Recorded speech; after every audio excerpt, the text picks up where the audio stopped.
ସଫଳତା କେବେ ଧନରେ ନୁହେଁ, ମନ ଓ ଲକ୍ଷ୍ୟରେ ଥାଏ। ସମାଜ ଏପରି ଏକ ସ୍ଥାନ ହେଉଛି ଯେଉଁଠି ମଣିଷର ମୂଲ୍ୟାୟନ ଧନ ଦ୍ୱାରା ହୁଏ। ଯେଉଁ ଲୋକ ଅଧିକ ଧନୀ, ବଡ଼ ଘର, ବଡ଼ କାର ରଖିଛି, ସେ ହିଁ ସଫଳ, ଏପରି ଧାରଣା ଆମ ମନରେ। କିନ୍ତୁ ଏହି ଧାରଣା କେବେ ସତ୍ୟ ନୁହେଁ।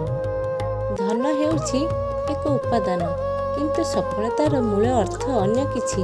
ଏହା ହେଉଛି ମନର ଦୃଢ଼ତା ଓ ଲକ୍ଷ୍ୟ ପ୍ରତି ଅତୁଟ ପ୍ରତିବଦ୍ଧତା। ଯେଉଁ ମଣିଷ ତାଙ୍କର ଲକ୍ଷ୍ୟ ଉପରେ ଏକାଗ୍ର ରହି ନିଜ ଶ୍ରମ, ସମୟ ଏବଂ ବିଶ୍ୱାସ ଦେଇ ସେଥିରେ ପହଞ୍ଚେ, ସେହି ମଣିଷ ହେଉଛି ସଫଳ।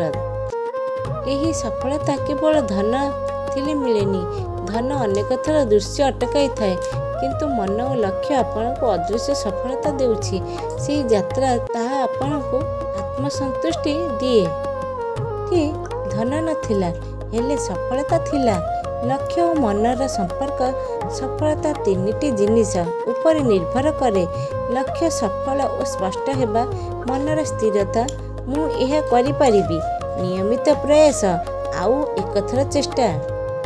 ଏହି ତିନୋଟି ଥିଲେ ଧନ ଥାଏ ନଥାଏ ସଫଳତା ନିଶ୍ଚିତ। ଯିଏ ମନରେ ଜିତିଯାଏ ସେ ଜୀବନରେ ମଧ୍ୟ ଜିତିପାରେ। ଆଧୁନିକ ଦୃଷ୍ଟିକୋଣ ଓ ବିଚାର। ଆଜି ଆମେ ମନେ କରୁଛୁ ଯେ ଇନଷ୍ଟାଗ୍ରାମରେ ଦେଖାଯିବା ଲାଇଫ୍ ହିଁ ସଫଳତା। ବଡ଼ ବିଲ୍ଡିଂ, ଭ୍ରମଣ ଆଉ ଟିକେଟ୍, ଏହା ବହୁତ ଥର ଅନ୍ୟ ପାଇଁ ଦେଖାଇବା ହିଁ ହୁଏ। କିନ୍ତୁ ଆପଣଙ୍କ ମନ ଶାନ୍ତି ରହିଲାନି, ନିଜ ଲକ୍ଷ୍ୟ ଉପରେ କାମ ହେଉନି।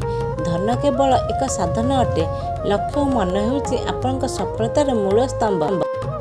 ଏପରି ଜଣେ ହୁଅନ୍ତୁ ଯିଏ ଧନ ନୁହେଁ ମନ ଦେଖାଇ ସମ୍ପୂର୍ଣ୍ଣ ସଫଳତା ଗଢ଼ିପାରିବ। ଆପଣଙ୍କ ମନ ଶକ୍ତି ଓ ଲକ୍ଷ୍ୟ ସ୍ୱପ୍ନକୁ ସତ୍ୟ କରିପାରିବ।